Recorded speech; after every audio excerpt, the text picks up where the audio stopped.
Vamos en el día de hoy a tener nuestro último conversatorio de este año, el conversatorio 16, que complementa el tema que yo introduje la vez pasada sobre la formación lógica desde la perspectiva de Lippmann, desde la perspectiva de filosofía para niños. Es decir, la concepción general que hay de la lógica en filosofía para niños.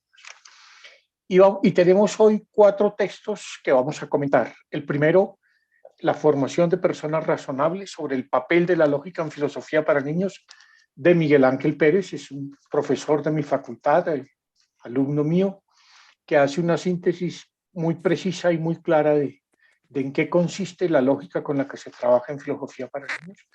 Ese tendremos el comentario de Ernesto. En segundo lugar, Marisol nos preparó un comentario sobre algunos apuntes que he hecho yo sobre la estructura del descubrimiento de Harry.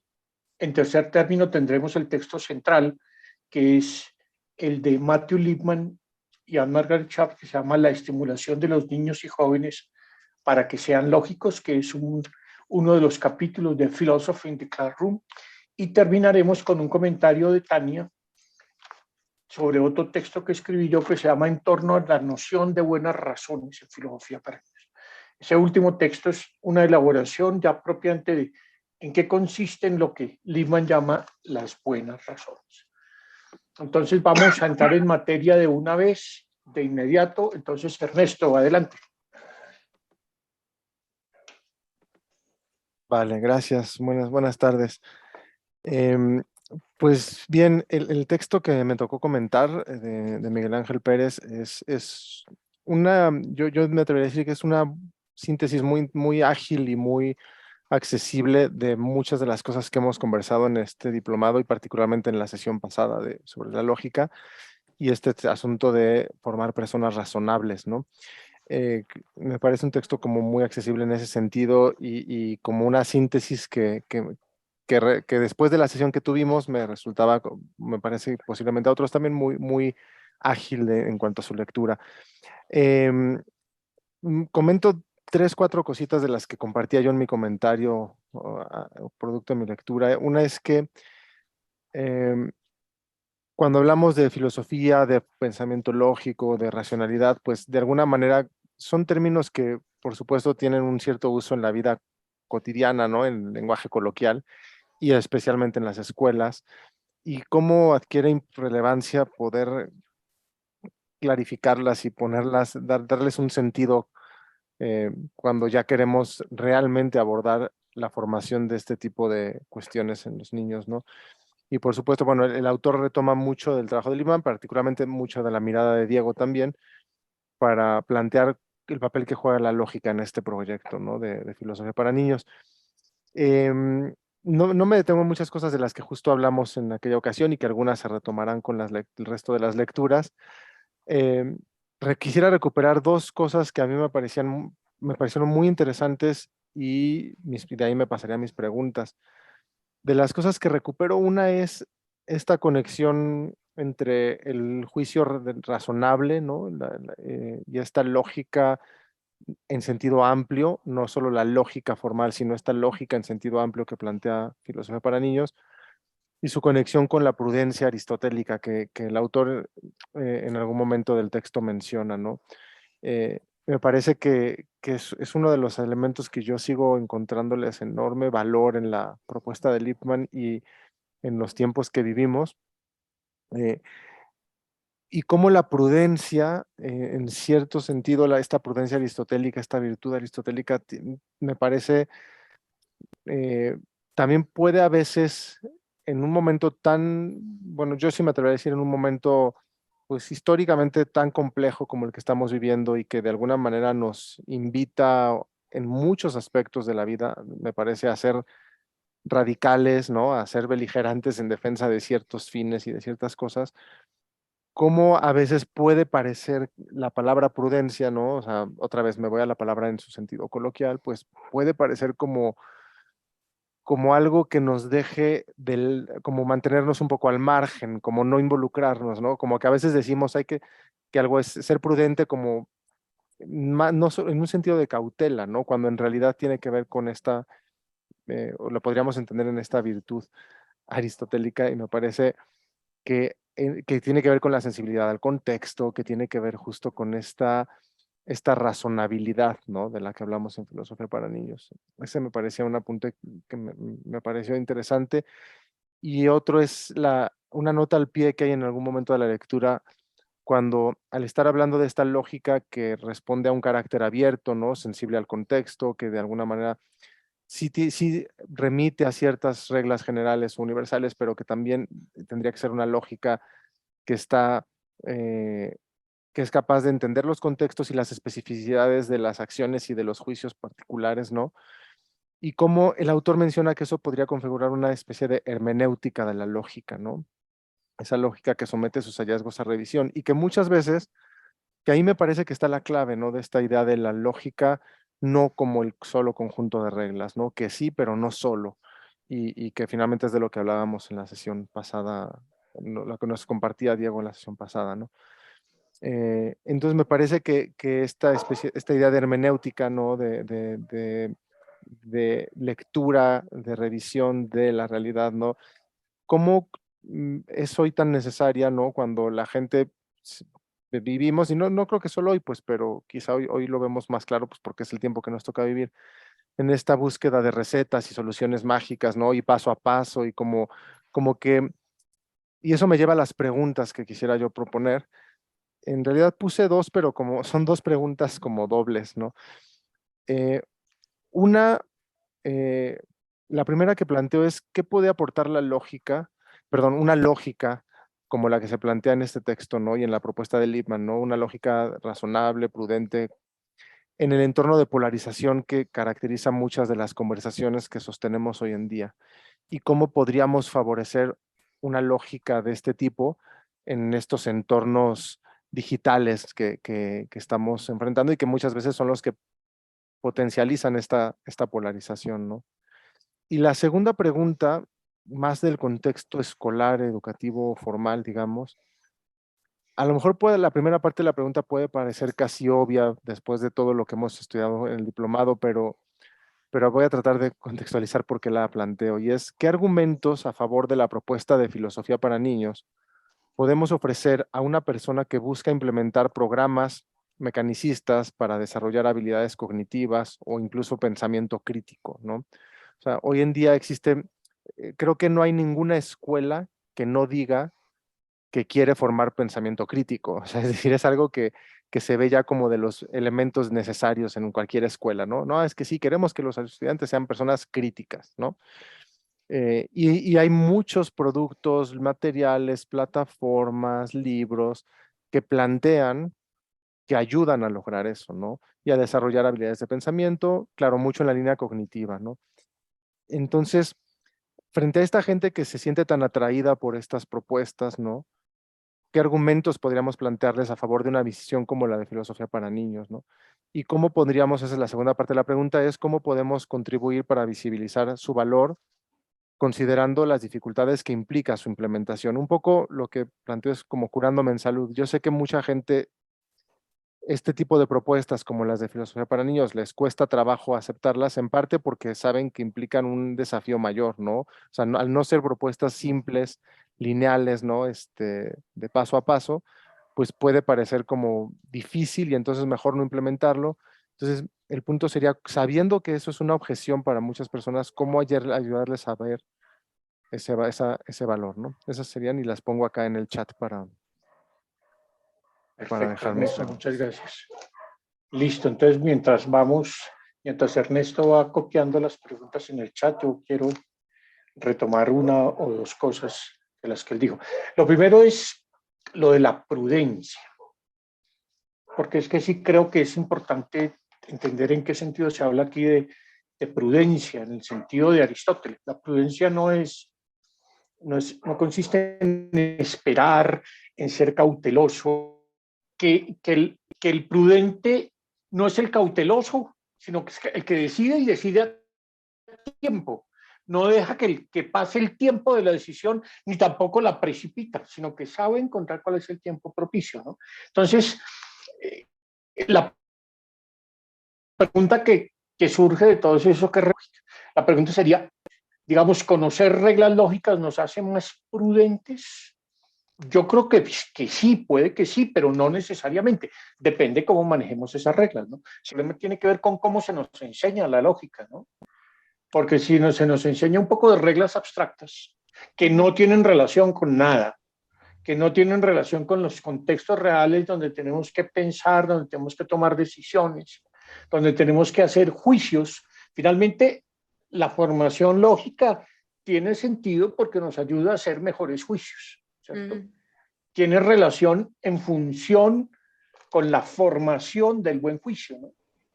Por eso la relación no es directa. Es decir, a uno le meten la idea, es, si usted sabe lógica, va a pensar mejor. No, no. Si usted tiene criterio lógico y lo sabe aplicar en circunstancias específicas, puede que haga mejores juicios, juicios más cuidadosos, juicios más atentos, pero la lógica no mejora el pensamiento por sí mismo, depende cómo se aprende, depende cómo se aplique, sí. Depende de si uno entiende los contextos donde la aplica, ¿no? Sí, Montserrat. Sí, como continuando un poco con esto, recuerdo leyendo ¿cómo se llama este señor? Edgar Morin, que habla de vicios del razonamiento hoy en día, ¿no? Como que claro, somos muy lógicos, pero en realidad estamos racionalizando para lograr objetivos que son muy personales, ¿no? O nunca pensando en como los demás. Y pues eso se puede hacer muy fácilmente desde una lógica formal, pero descontextualizada, ¿no? Como no tomando en cuenta todo el contexto. Entonces creo que filosofía para niños sí te dice, a ver, pero tienes que pensar en los otros y tienes que respetar, o sea, la lógica también trata un poco del respeto de las razones de los demás y el proceso evaluativo es sumamente, es riguroso, pero es también consciente de que se está evaluando ideas, no personas, ¿no? Y creo que eso es también como una de las ventajas del programa de filosofía para niños, ¿no? Que no es nada más piensa rigurosamente, sino piensa en un contexto y piensa en conjunto.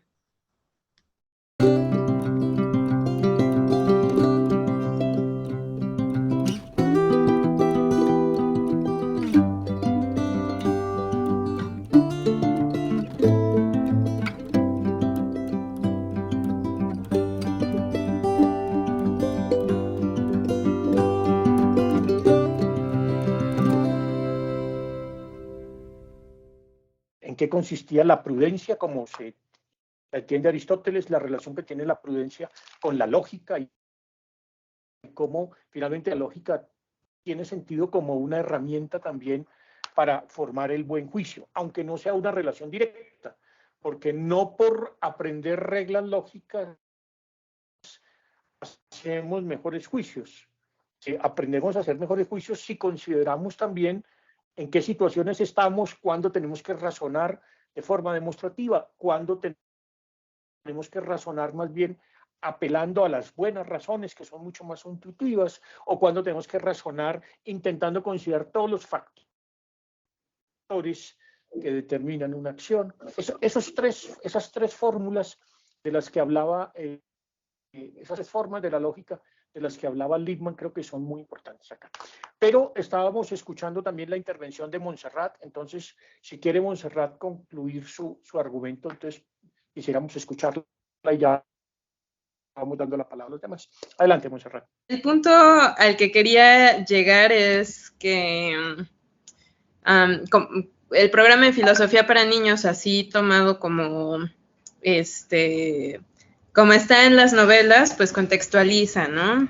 La lógica, no es nada más reglas aisladas, desconectadas de la realidad, sino que están enmarcadas en una narrativa. Ahí el único cuestionamiento que yo tendría es, ¿y cómo se conecta eso después con la realidad y la vida de sus estudiantes, ¿no? que supongo que es en el diálogo que se va dando en el aula, que es donde se puede lograr, pero me pregunto si, o sea, una cosa que he notado luego con los estudiantes es que los ejemplos proporcionados son hipotéticos y yo creo que es más valioso cuando el ejemplo que se da para dar un argumento es un ejemplo real, ¿no? Entonces me pregunto si esa podría ser una inclusión dentro del programa, bueno, dentro de nuestra práctica, como solicitar que sean ejemplos reales. No estoy hablando de ejemplos personales, cabe aclarar, ¿no? No creo que un ejemplo personal sea necesario o incluso importante, sino un ejemplo de política, por ejemplo, ya hablando de adolescentes, de la ciencia, de, no sé, cosas más concretas, ¿no? Para que vean cómo sirve la lógica en contexto. Ajá. Así como lo están haciendo las niñas en las novelas. Claro, esa es una idea fundamental de Liman, es decir, uno no intenta razonar lógicamente porque, porque tenga el deber de razonar lógicamente o porque no, uno puede razonar lógicamente mucho mejor si entiende que ese razonamiento está ligado a la búsqueda de significado, ¿cierto? El gran problema de la lógica formal es que uno a veces solo le enseñan las reglas y como es formal dicen, bueno, no importa, como es tan formal, entonces pueden poner si P entonces Q, todos los X son Y, que no se refiere a nada en concreto, sino que es una fórmula pura. Entonces la lógica formal es muy útil, pero uno tiene que entender que esas reglas que se pueden formular abstractamente también funcionan en la práctica. También funcionan en los contextos reales. Eso es lo que muestra muy bien Harry, ¿no? Pero hay otro aspecto ahí y es, para razonar lógicamente, no solo necesitamos reglas, también necesitamos criterios. Esa palabra es clave para Liman. La lógica de las buenas razones no es una lógica de reglas. La lógica de las buenas razones es una lógica de criterios, ¿cierto? Tener buenas razones es encontrar los criterios adecuados para examinar una circunstancia. Uno puede decir que una razón es buena porque puede apelar a criterios que son variados y que son relevantes para la situación que está examinando, ¿cierto? Entonces, evidentemente, en el aprender a razonar lógicamente tiene que ver también muchísimo con la búsqueda del significado. Si para uno algo es significativo, entonces intenta razonar bien. El que le gusta el fútbol, cuando hable de fútbol, pues intenta razonar bien sobre el fútbol, ¿cierto? Luego, el razonar bien no es una exigencia abstracta, sino es algo que está ligado también a la búsqueda de significado, ¿no? Bueno, no sé si si las preguntas de Ernesto las pudo copiar nuevamente en el chat. Yo querría aportar una cosa que me parece clave, que usted puso una pregunta que es muy importante y es, ¿qué puede aportar la lógica en general y una lógica como la filosofía para niños en contextos de polarización? Nosotros vivimos en países realmente con problemas serios de polarización política, por ejemplo, ¿cierto? Yo creo que la lógica tiene mucho que aportar en una cosa clave, en ayudarnos a hacer una pausa. El pensamiento requiere pausas. Y cuando alguien le dice a uno, porque eso es una buena razón, le obliga a hacer una pausa, a detenerse y a mirar. Cuando alguien le dice a uno, a ver, ¿cuál es la regla que estás aplicando? O cuando alguien le dice a uno, ¿no te estarás contradiciendo? Todo eso lo que hace es que el pensamiento tenga pausas. Entonces, introducir la reflexión lógica en nuestro diálogo hace que nuestro diálogo sea mucho más reflexivo y mucho más pausado. Que no querramos llegar a conclusiones de forma precipitada, que no pretendamos imponer las conclusiones a otros, sino que intentemos ser mucho más razonables, combinar distintas perspectivas, etc. Entonces yo creo que la ventaja que tiene el es que el razonamiento lógico hace que el pensamiento sea mucho más pausado, mucho más analítico y que considere muchísimos factores distintos, ¿no? Vale. No sé si son las preguntas de Ernesto, alguien tiene más observaciones adicionales.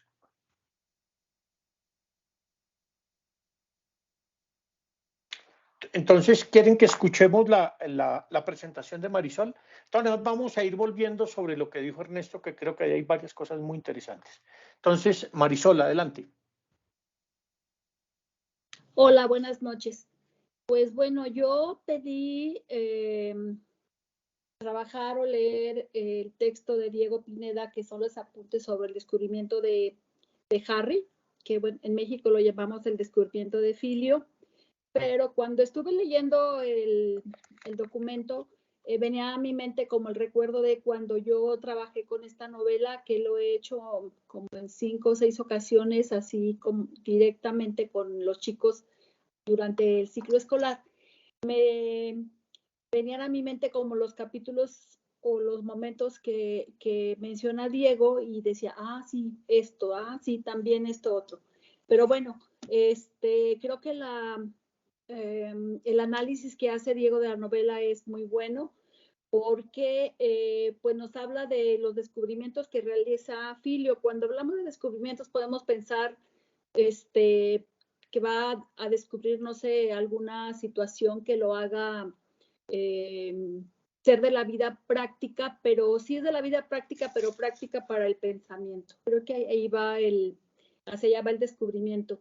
Y pues nos habla acerca de cómo se van induciendo durante toda la trama de la novela, acerca de cómo empieza con las proposiciones positivas y negativas que al invertirse van cambiando. Nos habla también acerca de los distintos tipos de silogismos que se van trabajando ahí y cómo ese primer descubrimiento que tiene Harry, cuando habla de qué es eso que tiene una cola, etcétera, que viene siendo un cometa y él dice que es un perro, bueno, cómo eso que él descubre en el primer momento, luego lo va llevando a hacer otra serie de descubrimientos. Pero lo interesante de esta novela es que en la trama no solamente nos habla de lógica, sino que podemos ver en ella algunos aspectos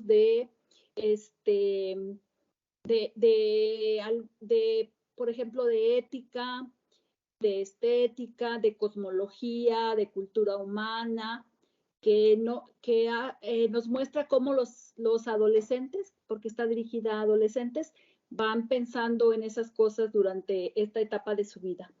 Y pienso también cómo toca el pensamiento y la construcción del pensamiento. Y recuerdo mucho el último grupo con el que trabajé, Filio, que me decían, otra vez vamos a hablar del pensamiento, pero al ir haciendo ellos las preguntas, se daban cuenta que no terminaban de hablar del pensamiento, de cómo se origina el pensamiento, de dónde surge, qué es la clave del pensamiento. Entonces, esta parte también es interesante. Nos habla también acerca de cuando se descubre la estructura y las reglas de un argumento simple y le va dando a los alumnos la posibilidad de ir mejorando sus argumentos de una manera más lógica.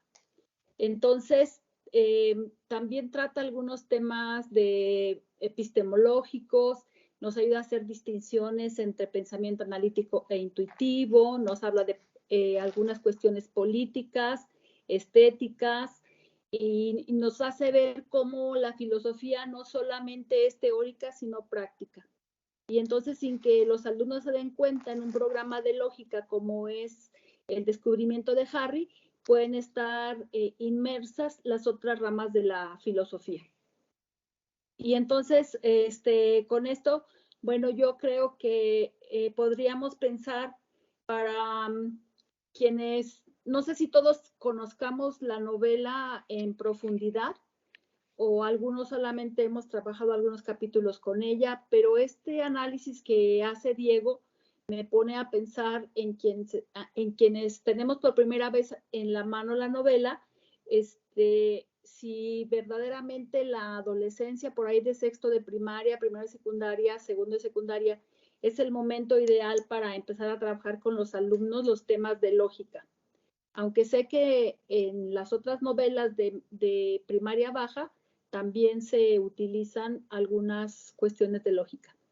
Y pienso si cuando empezamos a trabajar la novela y el manual, conocemos a profundidad los temas que se trabajan o que se tratan en cada capítulo, que algunas veces, de acuerdo como a las características de los grupos, suele resultarles cansado y hay que ir jugando. Ahorita jugando como con la vida práctica. Ahorita que decía Diego que si P es igual a Q, entonces Y es igual a X, me hace pensar en cómo me era muy necesario buscar como cuestiones prácticas para que los chicos pudieran ir haciendo estas transformaciones en los enunciados o silogismos. Y bueno, creo que con esto ya me contesté yo la última pregunta. ¿Cómo hacer relación de los diferentes temas, silogismos, proposiciones y conceptos que se trabajan en la novela con la vida diaria? Bueno, yo querría retomar entonces de lo que dice Marisol una cosa que creo que es muy importante. A ver, leer El descubrimiento de Harry no es fácil. Es un texto, digamos, con una estructura teórica compleja. Y para entenderlo más a fondo hay que tener ciertos conocimientos lógicos. Y poder descubrir toda la estructura y cómo él va reconstruyendo toda la lógica formal y todo el descubrimiento que hace Aristóteles de las reglas del pensamiento y todo eso, eso tiene sus dificultades, ¿cierto? Y entonces no es un texto para trabajar con niños de 5 años. Texto pensado para trabajar con muchachos por lo menos de 12 años, de 11, 12 años, que empiezan ya a desarrollar operaciones formales, ¿cierto?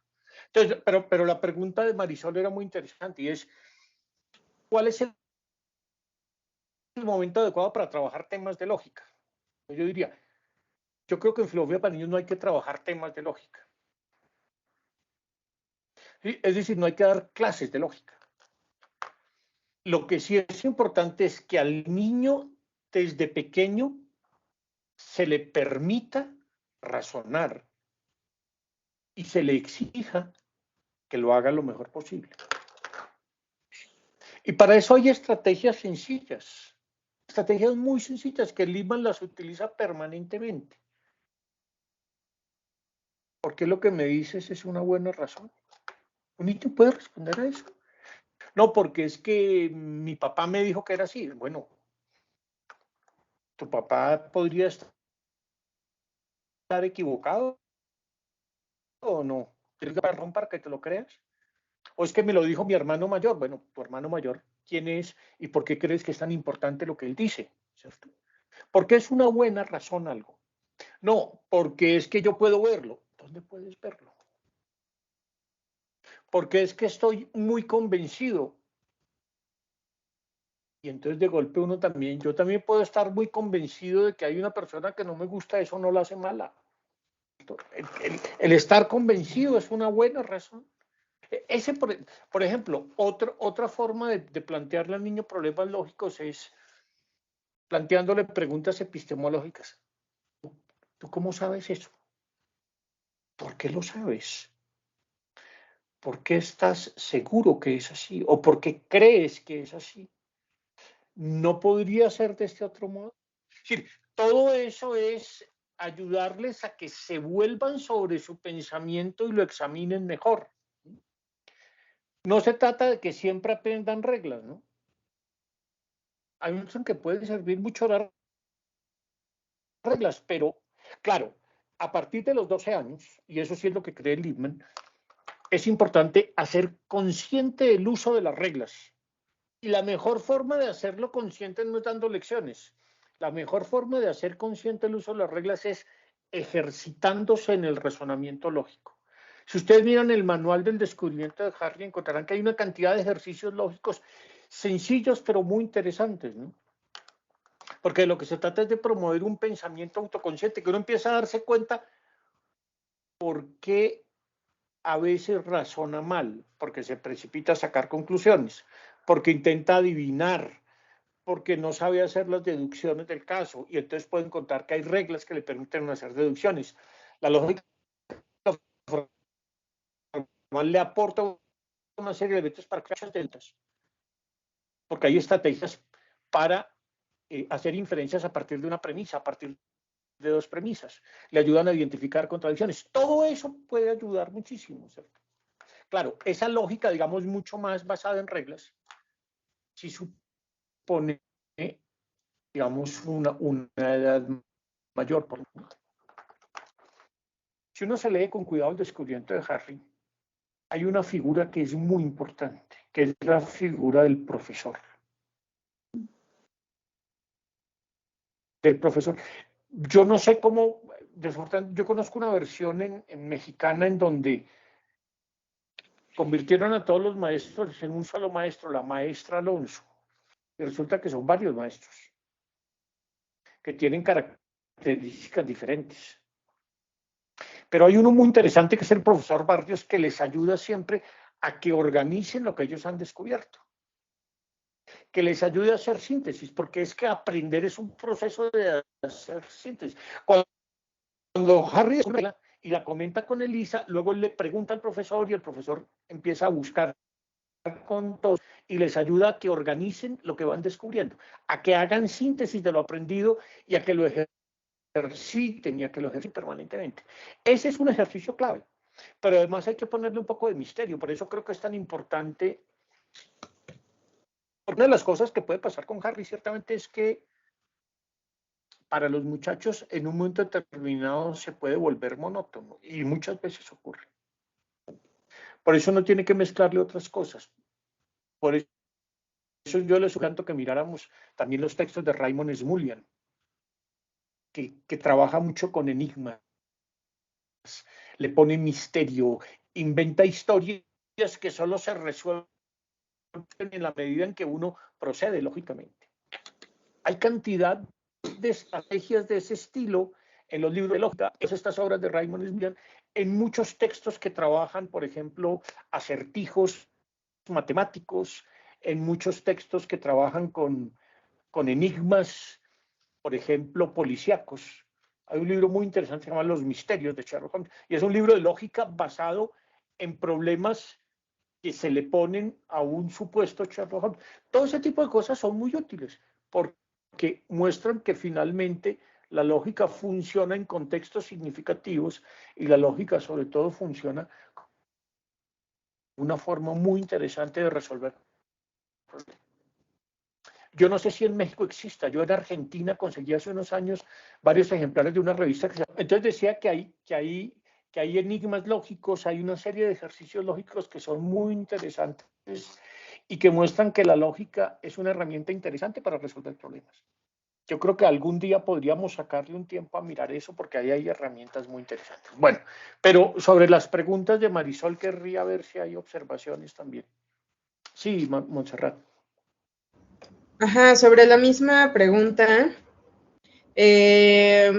pues yo diría, bueno, pues es que el ejemplo está claro en la novela, ¿no? A través del diálogo, tratar de aplicar lo mismo que está sucediendo, pero a veces parece que en la novela las cosas pasan de manera no tan natural, ¿no?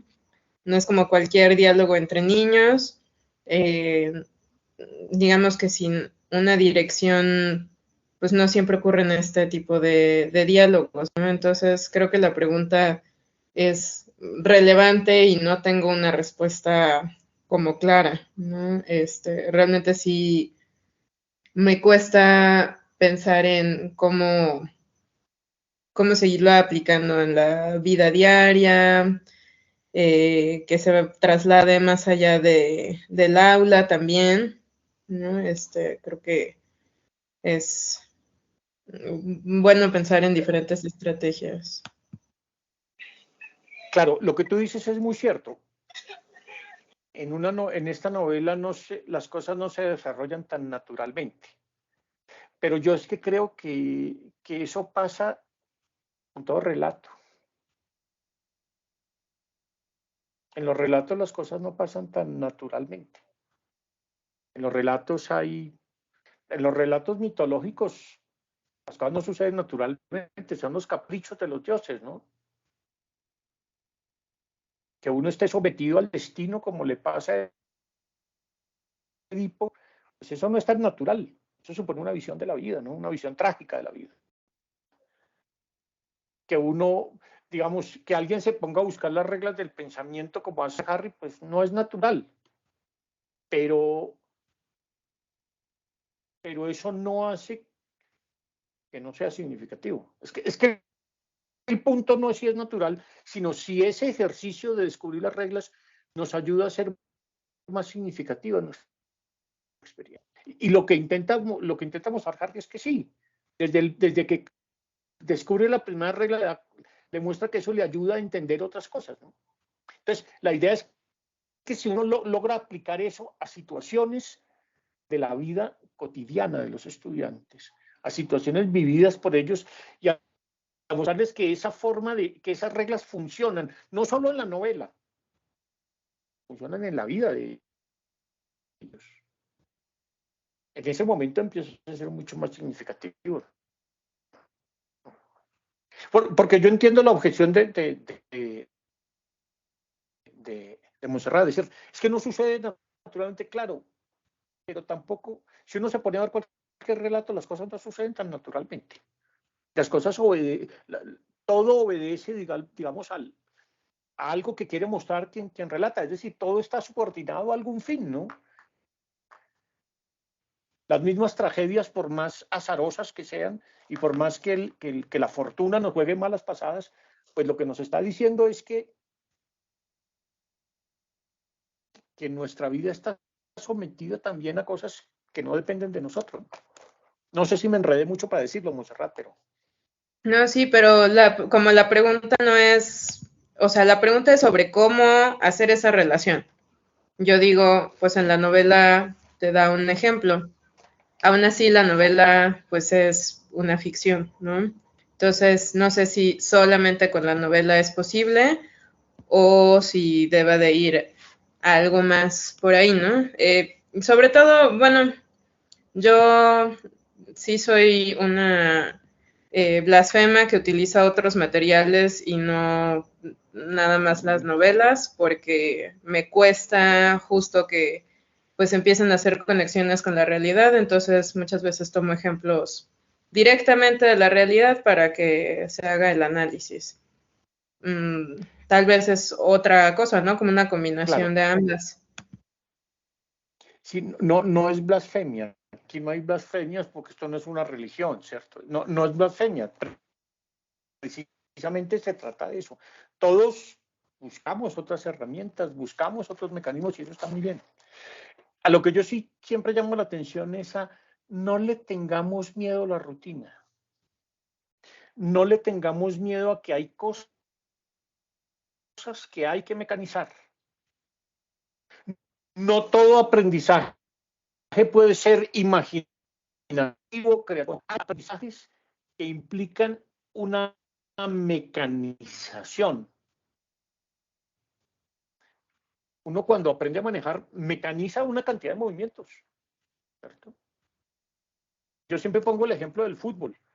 Si yo soy un jugador de fútbol, yo no puedo ser tan lírico como cuando juego en el potrero que arranco con el balón y me llevo a todo el mundo, porque tengo mucha velocidad. Si yo soy un defensa, tengo que cumplir, tengo un lugar del campo que tengo que defender, tengo que coordinar a mis compañeros, y entonces eso me implica mecanizar mis movimientos. Al otro día poníamos el ejemplo de cómo se entrena una defensa. Muchas veces ponen a los defensas amarrados. Los cuatro defensas los ponen amarrados y cuando va entrando el delantero, el técnico los jala de un lado y de otro para que ellos intenten conservar línea. Eso puede ser forzado. Es que hay movimientos que hay que mecanizar y en lógica y en el aprendizaje filosófico hay cosas que hay que mecanizar.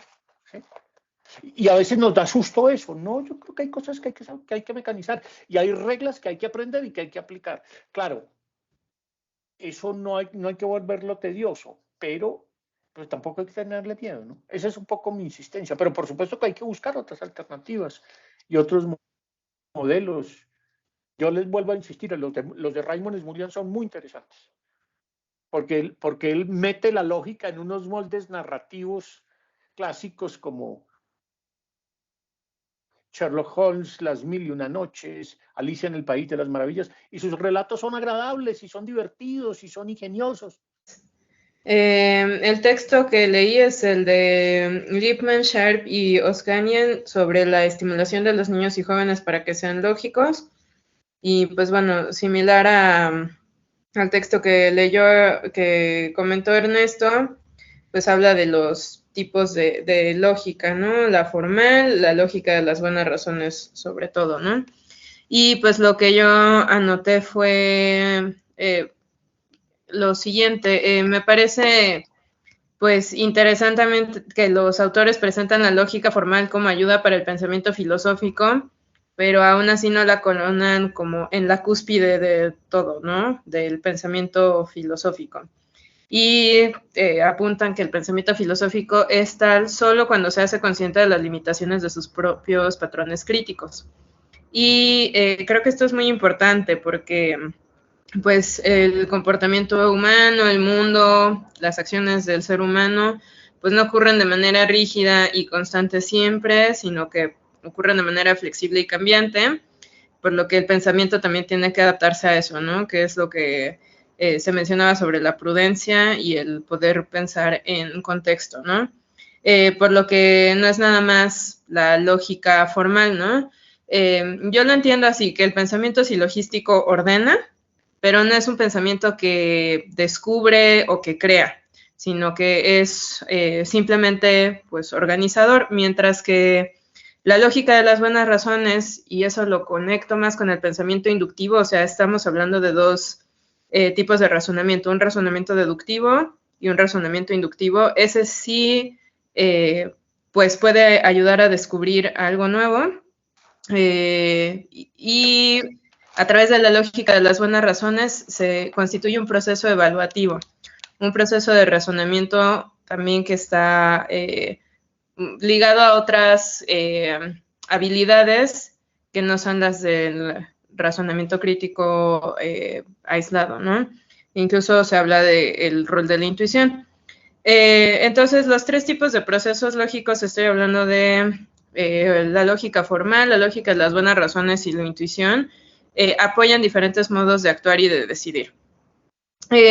Ahora, de las propiedades de los sistemas formales, vale la pena destacar un principio de certidumbre, una base fuerte y estructurada para todo lo demás, desde la consistencia, la consecuencia lógica y la coherencia, que son estos tres elementos de los que tratan en el texto, ¿no? Y estas propiedades pueden ser encontradas en cualquier silogismo sin importar su contenido, ¿no? Que, bueno, así es como quienes llevamos lógica, pues lo entendemos, ¿no? Que es nada más como enfocándose en la forma. Llama la atención que el título de la novela de Lippmann, la del descubrimiento de Harry, hace alusión a un descubrimiento de Harry y no una invención. En este descubrimiento, los niños son quienes, a partir de sus reflexiones que parten de una atención a lo que dicen y hacen, descubren las reglas de la lógica formal. Esto también es muy importante ya que modelan algo que se espera que suceda en el salón de clases. No una instrucción, sino una experimentación directa con la lógica formal, ¿no? Que yo creo que ese es el valor de las novelas de Lippmann, en especial esta. Por lo mismo, la sugerencia de primero preparar un ambiente seguro para la exploración de la lógica, de la estructura, parece fundamental. Y esto ya también está ligado al proceso de la lógica de las buenas razones, que implica un respeto por las otras personas, ¿no? Quien imparte filosofía para niños debería estar ante todo consciente de fomentar tal respeto en el aula, ¿no? Entonces, yo veo que los procesos de la lógica formal y la lógica de las buenas razones están interconectados desde siempre, no se dan de manera aislada. Ahora, la lógica de las buenas razones propone partir ya no de axiomas, o de proposiciones tomadas como universales, ¿no? Porque eso es lo que hace el pensamiento deductivo, que simplemente pues se aceptan las proposiciones como verdades y pues a partir de ahí se llega a conclusiones, ¿no? Entonces la lógica de las buenas razones dice no tomar las cosas como universales, sino a partir de las situaciones particulares a desarrollar conclusiones más o menos plausibles dependiendo del contexto ante todo. Sin embargo, esto no se trata de un proceso que requiera menos rigor que el razonamiento silogístico, no porque partimos de situaciones particulares, pues vamos a aplicar menos rigor, sino que es incluso más complejo desde mi punto de vista. Si no existe un punto de partida claro y certero, habrá que generar proposiciones que soporten un proceso evaluativo en pro de la imparcialidad, la objetividad, el respeto por otros y un cuestionamiento profundo, ¿no? O sea, si ahí habla, por ejemplo, de los estereotipos, ¿no? Como, y ponen el ejemplo de la novela en la que se acusa a cierta persona de haber cometido un robo y pues tienen que estar justificando y por qué creo que tal persona robó, ¿no? O sea, si me atrevo a decir algo tan fuerte como una acusación de robo, pues tengo que estar preparado para ser cuestionado de por qué pienso eso, ¿no? Entonces creo que esta es la parte como muy, muy relevante de la lógica de las buenas razones, ¿no? Que lo que yo propongo está sujeto a una evaluación, ¿no? Ahora, yo siento que este proceso es relevantísimo en el mundo moderno, en el cual especialmente mis estudiantes, adolescentes, se ven rodeados de diferentes cosas a través de las redes sociales, de la media, etc. Teorías de la conspiración, posverdad, fake news, tienen un mar de información y no saben qué hacer con ella, ¿no? La lógica de las buenas razones les puede ayudar a discernir entre lo que es aceptable y lo que no, lo que tiene sentido y aquello que no, y hacer esta evaluación de las proposiciones que se les presentan. En el texto lo mencionan, ¿no? A veces no se dan ni razones para nada, a veces se dan razones, pero eso no significa que todas las razones son buenas, ¿no? Hay que evaluar cuáles lo son. Y del mismo modo, aquí ya no andé tanto, pero me quedé pensando sobre el concepto de la intuición. En el ejemplo que ponen de la novela, la persona que dice, ay, yo creo que el robo lo cometió tal porque parece algo que haría tal persona y dice, no, estás asumiendo cosas y resulta que sí era cierto, su intuición fue acertada, ¿no? Pero esta intuición no es una intuición como una cosa que sucede de golpe. En el texto que explicó Ernesto, pues sí se habla como ocurre casi de golpe, ¿no? Pero en realidad es una intuición que está educada.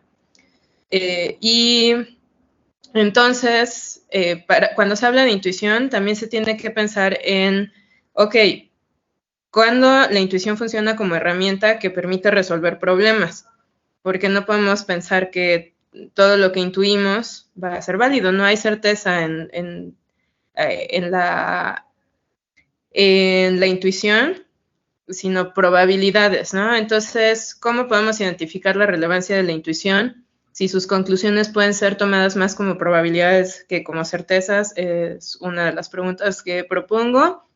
Y las otras preguntas son, ¿cómo ayudar a los estudiantes a lograr la imparcialidad en su cuestionamiento y sus proposiciones, ¿no? Porque ese es uno de los temas que se tocan aquí, que tratar de no estar sesgados, ¿no? En nuestras proposiciones o en nuestra investigación. Pero pues eso es algo muy difícil, ¿no? Uno quiere estar en lo correcto, los estudiantes quieren estar en lo correcto y van a tal vez llevar el diálogo por un lado que soporte, bueno, que apoye su punto de vista desde el principio, ¿no? Y siempre irse por allá. Entonces, ¿cómo ayudar a lograr esta imparcialidad? La siguiente es cómo se educa la intuición para escucharla cuando es importante y necesario. Y finalmente, ¿se puede ignorar la lógica formal en favor de la lógica de las buenas razones? ¿Cuáles serían las consecuencias, no? Si desecháramos todo lo de lógica formal y nos quedáramos solamente con la lógica de las buenas razones, me pregunto si esto es algo posible, deseable, o qué pasa con eso. Les pongo mis preguntas en el chat. Vale. Bueno, observaciones. Yo empezaría por una precisión. Yo diría, Lippmann no dice en ninguna parte que la lógica de las buenas razones sea inductiva. Finalmente, la lógica inductiva también se sigue por reglas. Hay reglas para la inducción. Eso fue lo que desarrolló en buena parte John Stuart Mill, que él fue el tipo que desarrolló la lógica inductiva. Lo que creo que dice Lippmann es que las buenas razones son intuitivas. E intuitivas quiere decir son inmediatas, es decir, la lógica formal trabaja con reglas, ¿cierto?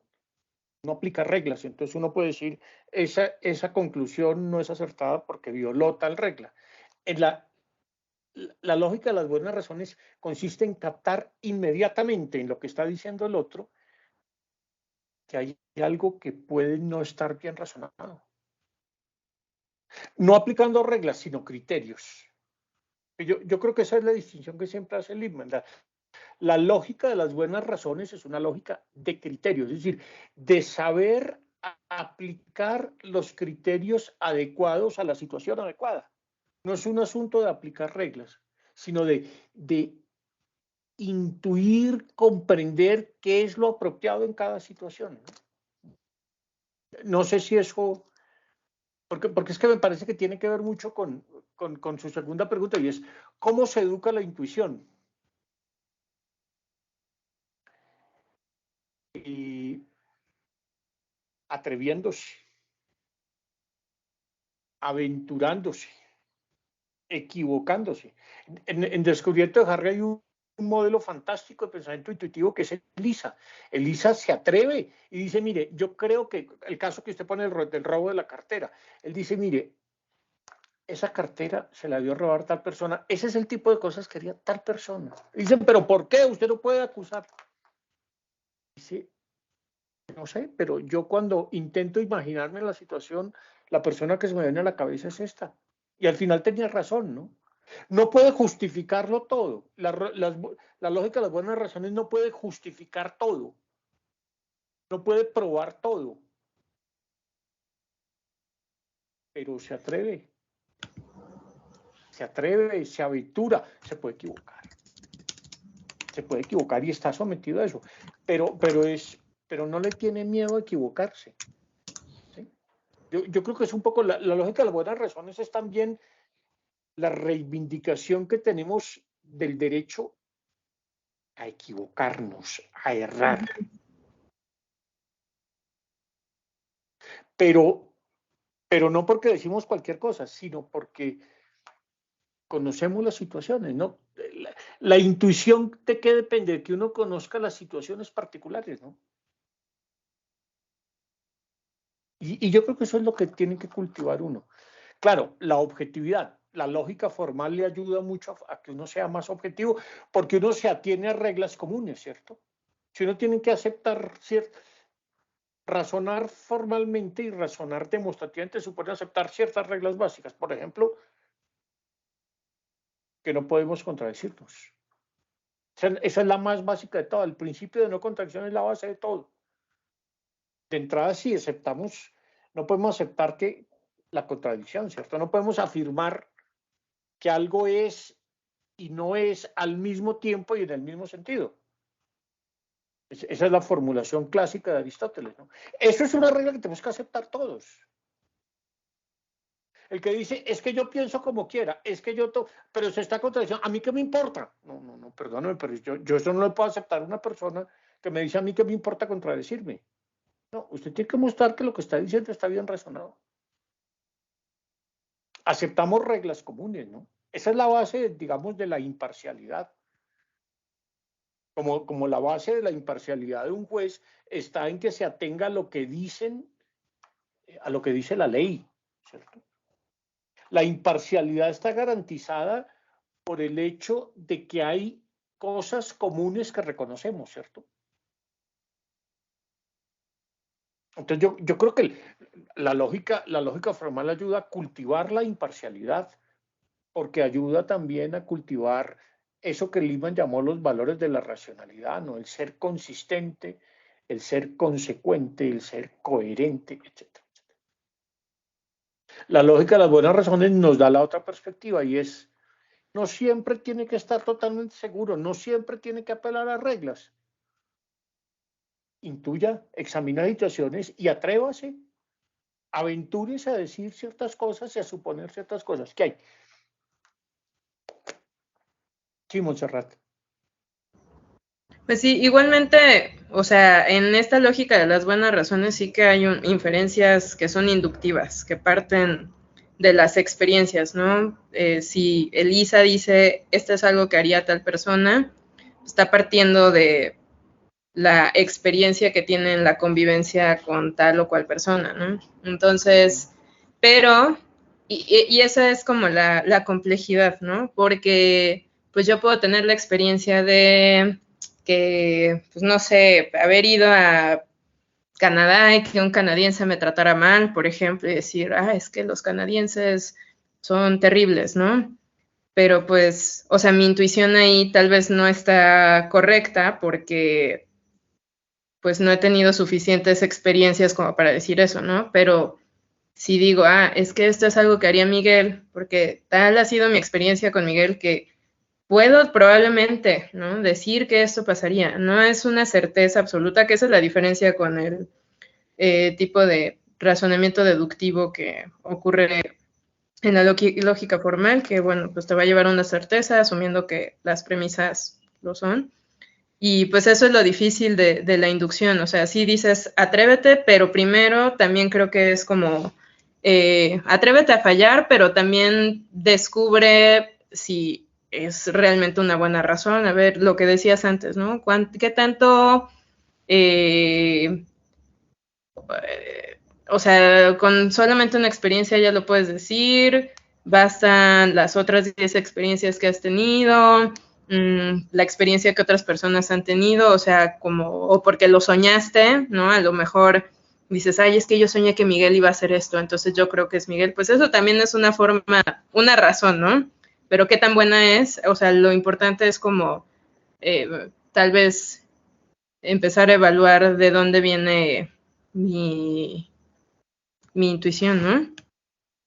Claro, pero fíjate una cosa, y es que el término inducción en filosofía siempre es muy complicado, porque no está claro que uno de puras premisas particulares pueda llegar a una conclusión universal. Eso siempre es muy discutible. Eso pasa, por ejemplo, también en la filosofía de la ciencia. La filosofía de la ciencia hay una corriente que es inductivista que dice, no, es que las leyes científicas se construyen a partir de una serie de constantes empíricas y muchos dicen no. Las leyes de la física no se construyeron así, pero un ejercicio fundamentalmente deductivo. Entonces, la inducción rescato una cosa lo que tú dices, es que las buenas razones son experienciales, eso sí. Sí, uno da buenas razones que surgen de una lectura que uno ha hecho de la experiencia. Pero una buena razón no se construye por generalización.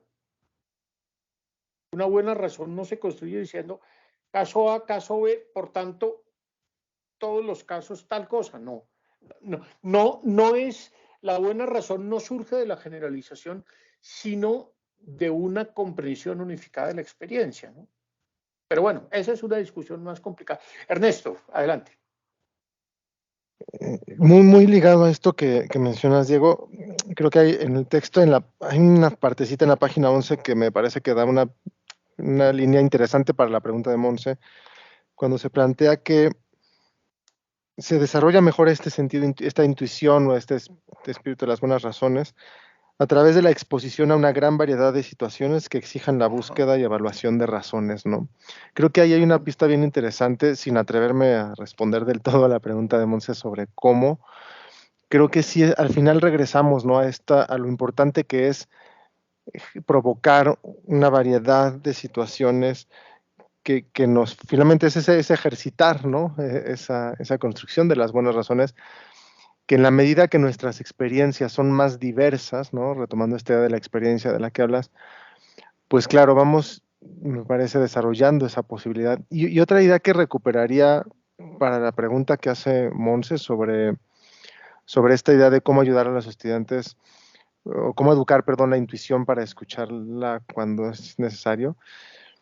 A mí me pareció súper interesante la referencia a la idea del autoconocimiento, o sea, la idea de trabajar la lógica como parte del autoconocimiento. Y eso me parece súper potente. Y como también por ahí se menciona en el texto, aprender a escucharse a uno mismo y a los otros es esencial para la lógica. Tanto ahí lo plantea en la de las buenas razones, pero también cómo la lógica formal nos ayuda a conocernos a nosotros mismos. Cosa que es interesante porque a veces esperamos o pedimos de los demás un razonamiento lógico que a veces no estamos atendiendo en nosotras mismas. Y entonces me parecía que hay, insisto, sin decir así, o sea, sin responder al cómo, pero me parece que hay dos pistas que me parecen súper valiosas del texto. Sí, recordemos, yo insistí mucho cuando miramos los aspectos pedagógicos de filosofía para niños en el valor que le da Lippmann al ejercicio. Entonces, en lógica se necesita mucho ejercicio, porque es que esto son habilidades que hay que ejercitar, ¿cierto? Como uno ejercita su cuerpo, tiene que ejercitar su mente. Y el ejercicio lógico es un ejercicio, digamos, de preparación de nuestra mente.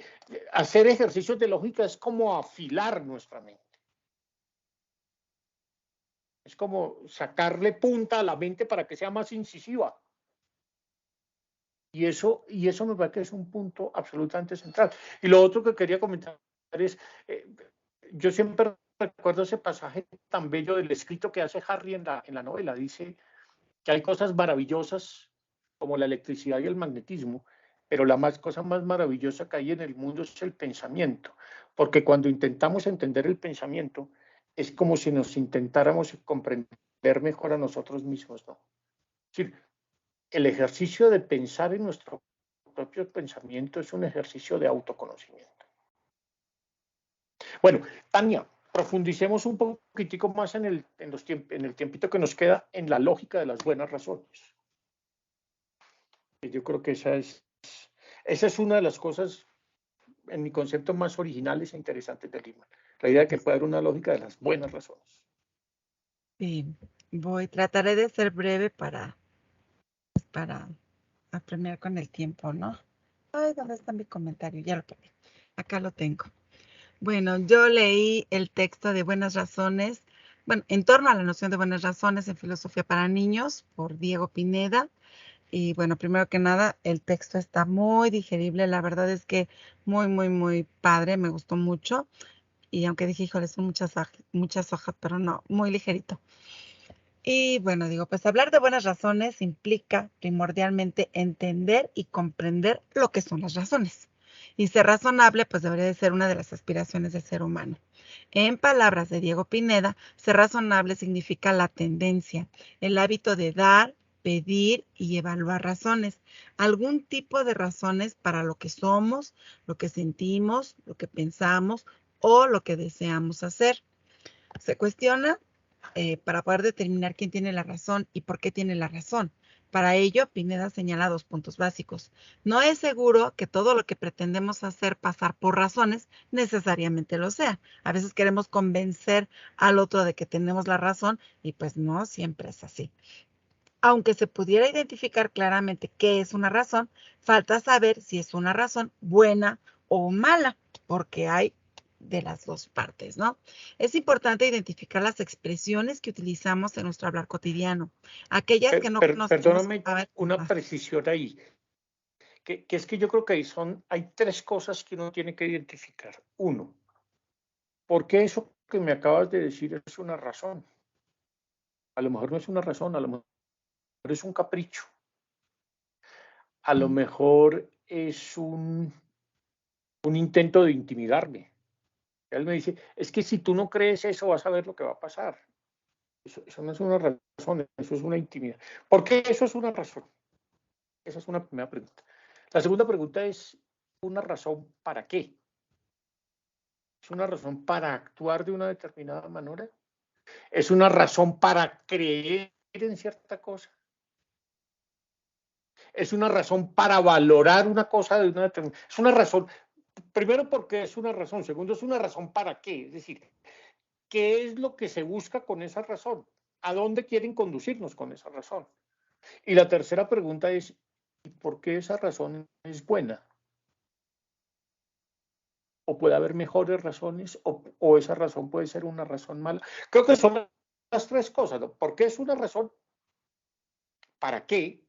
¿Qué se busca con ella? Y tres, ¿por qué es buena? Son distintos niveles de evaluación de lo que es una razón, ¿no? Sí. Bueno, me quedé con esos dos, pero sí, obviamente está más amplio. Bueno, voy a continuar. Sí, considero, estaba yo diciendo que es importante identificar en nuestro hablar cotidiano aquellas palabras que no conocemos el significado, ya que nos podrían confundir al considerar la validez de las razones.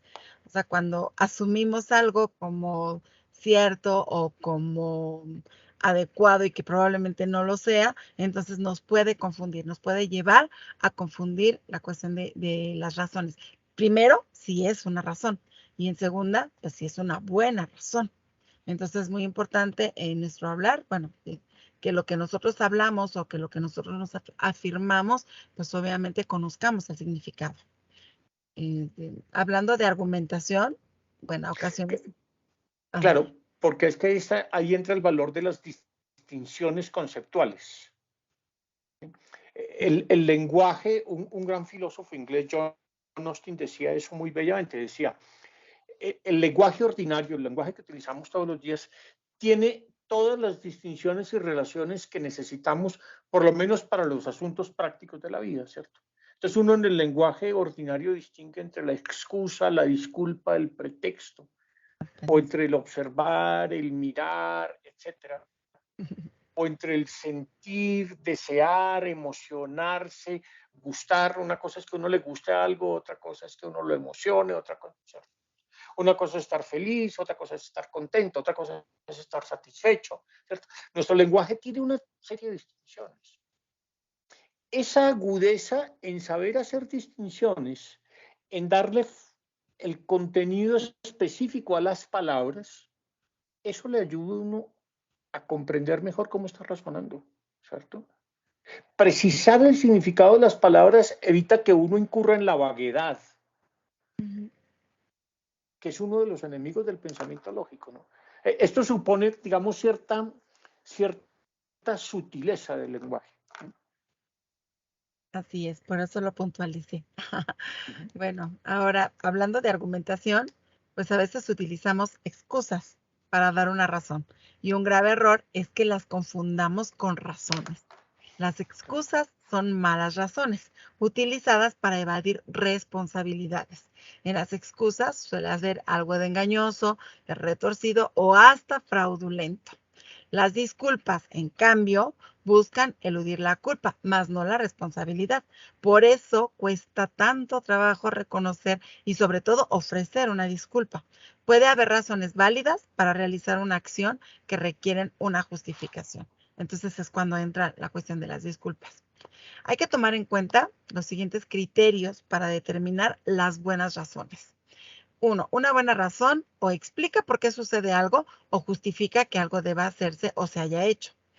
2. Una buena razón es oportuna. 3. Una buena razón es signo de responsabilidad y prudencia por parte de quien la presenta. 4. Una buena razón guarda coherencia. Para que una razón sea buena, debe tener alguna o todas de las siguientes condiciones.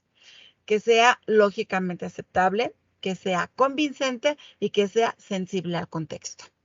En el primer capítulo del manual para acompañar Lisa, Littman plantea algunas consideraciones importantes para establecer la diferencia entre buenas y malas razones. Algunas de ellas son que las buenas razones a menudo se basan en hechos, que son relevantes que proporcionan comprensión, que son creíbles para el interlocutor. ¿Sí? Y Pineda nos plantea 4 criterios básicos para evaluar las razones: la base factual, la relevancia, la comprensión y la plausibilidad. Hablar de lógica, pues no es fácil. Digo, se requiere tener criterios y argumentos para convencer de que se tiene la razón, y más que convencer, para demostrar, ya que en una discusión hay que demostrar, y eso nos lleva a convencer y sobre todo a aceptar las buenas razones del otro y las propias. Cuando tomamos conciencia de que estamos dando buenas razones, estamos en posibilidad de defenderlas, pero si no estamos convencidos de que nuestras razones son buenas, pues muy difícilmente podremos convencer a alguien más de que estamos dando buenas razones, o incluso de que estamos dando razones. Como facilitadores del programa de Filosofía para Niños, tenemos el compromiso de dar buenas razones, enseñar buenas razones y enseñar a distinguir entre buenas y malas razones. Así que, digo, creo que el compromiso es bastante fuerte y pues tendremos que estudiarle más a la lógica. Entonces, planteo 3 preguntas. ¿Cómo determinar quién tiene la razón? ¿Cuáles son las características de las buenas razones? Y cómo trabajar las buenas razones con base en filosofía para niños en la escuela. Y bueno, a lo mejor no precisamente en la escuela, sino en nuestra cotidianidad. Yo quisiera empezar por una cosa que es clave, y es, la primera pregunta creo que plantea un tema muy interesante, y es, ¿cuál es la diferencia entre ser razonable y tener razón? Ser razonable, ¿acaso es tener razón? Las personas que se empecinan en tener la razón, ¿son razonables? Que son aferrados. O precisamente un signo de razonabilidad es que no creo tener la razón, sino que intento escuchar la perspectiva de otro. Porque es que la pregunta es, ¿cómo determinar quién tiene las razones? Es una pregunta como parte del supuesto de que alguien tiene la razón. Y a lo mejor el presupuesto indicado no es partir del presupuesto de que alguien tiene la razón, sino de que ser razonable es construir buenas razones junto con el otro, ¿no? Cuando alguien viene y me plantea un problema y digo, no, mire, no me parece, entonces dice, bueno, pero entonces, ¿por qué no lo examinamos así? ¿Y por qué no pensamos que tal vez sea así? Entonces dice, no, pero yo creía esto, pero ahora estoy viendo más esta otra. Muchas veces somos más razonables precisamente cuando no pretendemos tener la razón o cuando no creemos que la razón tenga que tenerla alguien. Siempre partimos del presupuesto que la razón tiene que estar en alguna parte y tiene que ser posesión de alguien. El ser razonable no supone eso. El ser razonable supone que la razón, que las mejores razones son las que se van construyendo en el diálogo con otros.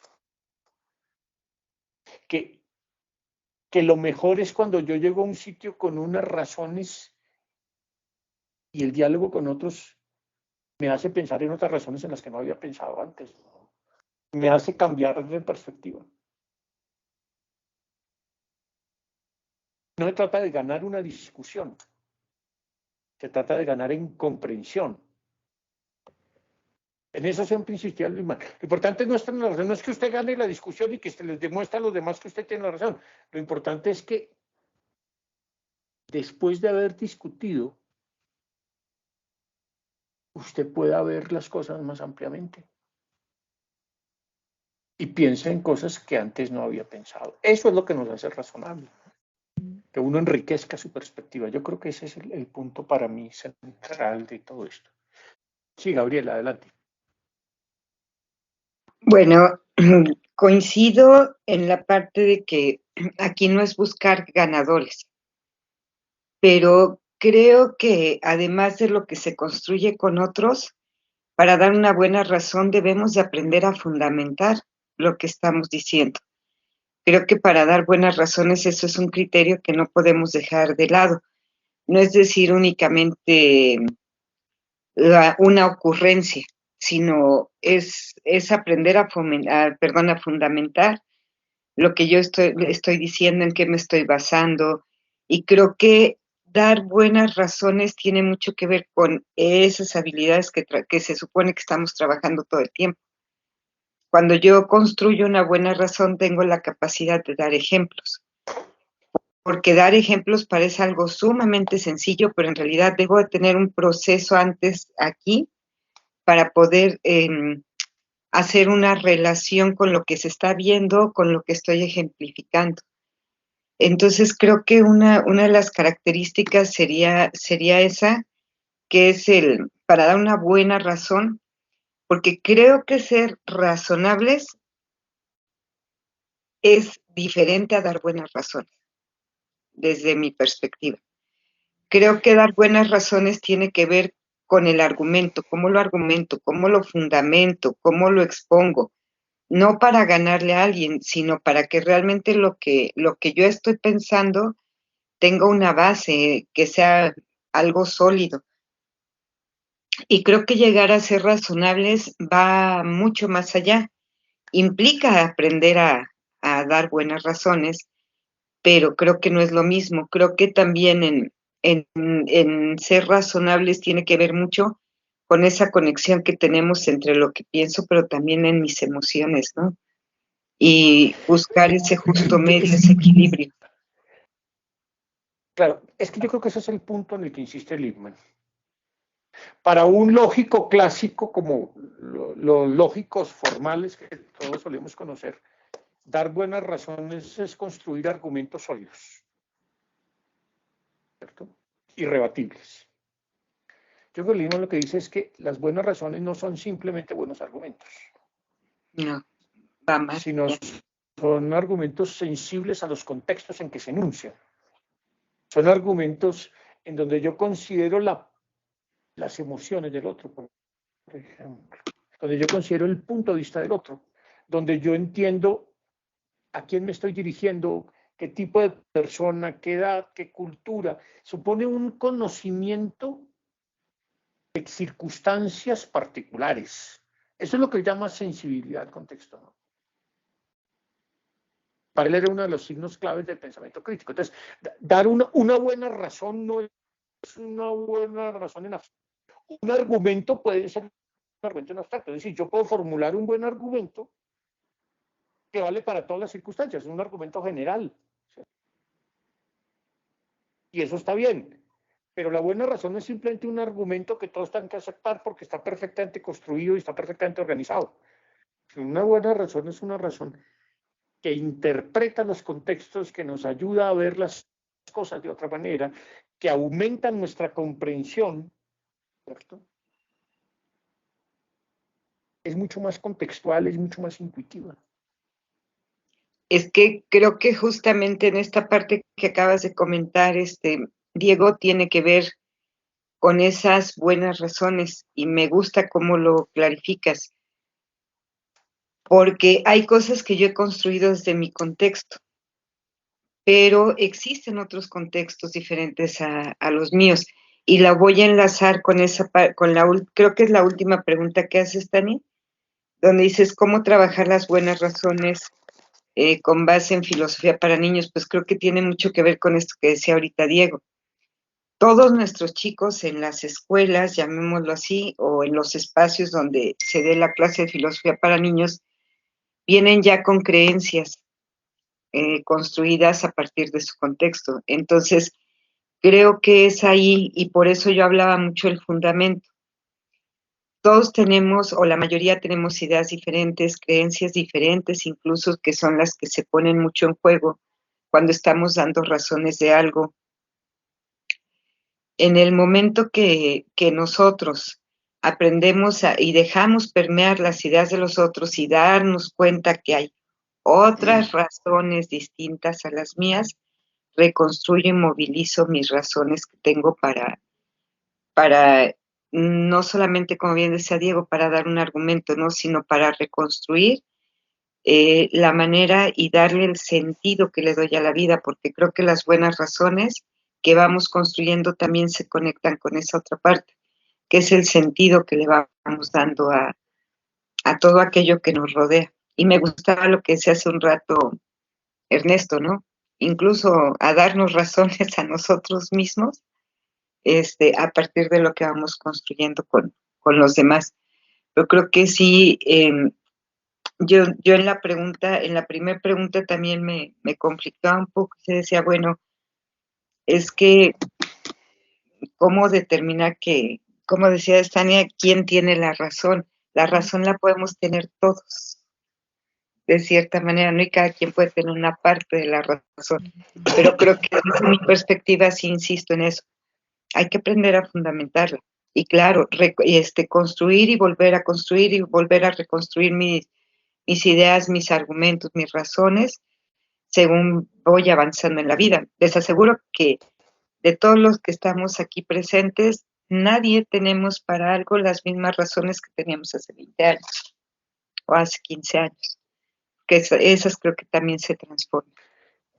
Claro, pero yo insistiría en ese punto. No solo se trata de razonar bien, no solo se trata de fundamentar lo que uno dice, se trata de contextualizarlo y de que lo que uno presenta como una razón interprete el contexto en el que la enuncia.